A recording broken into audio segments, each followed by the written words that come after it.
महिलरोपियम नामक एक दक्षिणी शहर के पास भगवान शिव का एक मंदिर था। वहां एक पवित्र ऋषि रहते थे और मंदिर की देखभाल करते थे। वे भिक्षा के लिए शहर में हर रोज जाते थे और भोजन के लिए शाम को वापस आते थे। वे अपनी आवश्यकता से अधिक एकत्र कर लेते थे और बाकी का बर्तन में डालकर गरीब मजदूरों में बांट देते थे, जो बदले में मंदिर की सफाई करते थे और उसे सजावट का काम किया करते थे। उसी आश्रम में एक चूहा भी अपने बिल में रहता था और हर रोज कटोरे में से कुछ न कुछ भोजन चुरा लेता था। जब साधु को एहसास हुआ कि एक चूहा भोजन चोरी करता है, तो उन्होंने इसे रोकने के लिए सभी तरह की कोशिशें की। उन्होंने कटोरे को काफी ऊंचाई पर रखा ताकि चूहा वहां तक पहुंच न सके, और यहां तक कि एक छड़ी के साथ चूहे को मार भगाने की भी कोशिश की, लेकिन चूहा किसी भी तरह कटोरे तक पहुंचने का रास्ता ढूंढ लेता और कुछ भोजन चुरा लेता था। एक दिन एक भिक्षुक मंदिर की यात्रा करने के लिए आए थे, लेकिन साधु का ध्यान तो चूहे को डंडे से मारने में था और वे भिक्षुक से मिल भी नहीं पाए। इसे अपना अपमान समझ भिक्षुक क्रोधित होकर बोले, आपके आश्रम में फिर कभी नहीं आऊंगा, क्योंकि लगता है मुझसे बात करने के अलावा आपको अन्य काम ज्यादा महत्वपूर्ण लग रहा है।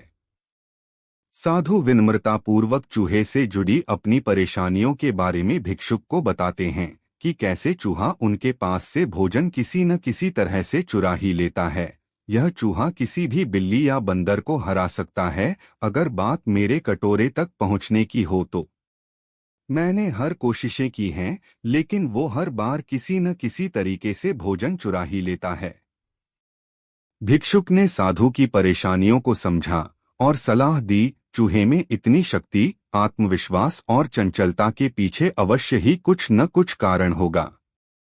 मुझे यकीन है कि इसने बहुत सारा भोजन जमा कर रखा होगा और यही कारण है कि चूहा अपने आप को बड़ा महसूस करता है और इसी से उसे ऊंचा कूदने की शक्ति मिलती है।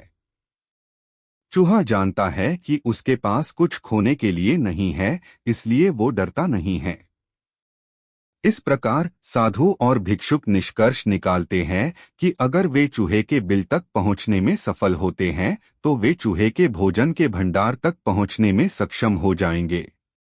उन्होंने फैसला किया कि अगली सुबह वो चूहे का पीछा करेंगे और उसके बिल तक पहुंच जाएंगे। अगली सुबह वो चूहे का पीछा करते हैं और उसके बिल के प्रवेश द्वार तक पहुंच जाते हैं। जब वो खुदाई शुरू करते हैं तो देखते हैं कि चूहे ने अनाज का एक विशाल भंडार बना रखा है। फौरन ही साधु ने सारा चुराया गया भोजन एकत्र करके मंदिर में लिवा ले जाते हैं। वापस आने पर अपना सारा अनाज गायब देख चूहा बहुत दुखी हुआ और उसे इस बात से गहरा झटका लगा और उसने सारा आत्मविश्वास खो दिया। अब चूहे के पास भोजन का भंडार नहीं था, फिर भी उसने फैसला किया कि वो फिर से रात को कटोरे से भोजन चुराएगा। लेकिन जब उसने कटोरे तक पहुंचने की कोशिश की, तब वह धड़ाम से नीच गिर गया और उसे यह एहसास हुआ कि अब न तो उसके पर शक्ति है और न ही आत्मविश्वास। उसी समय साधु ने भी छड़ी से उस पर हमला किया। किसी तरह चूहे ने अपनी जान बचाई और भागने में कामयाब रहा और फिर वापस मंदिर कभी नहीं आया। दोस्तों, इस कहानी से हमें ये शिक्षा मिलती है कि यदि हमारे पास भी संसाधनों की कमी न हो तो हम में भी अद्भुत शक्तियां और आत्मविश्वास की कमी कभी नहीं आ सकती।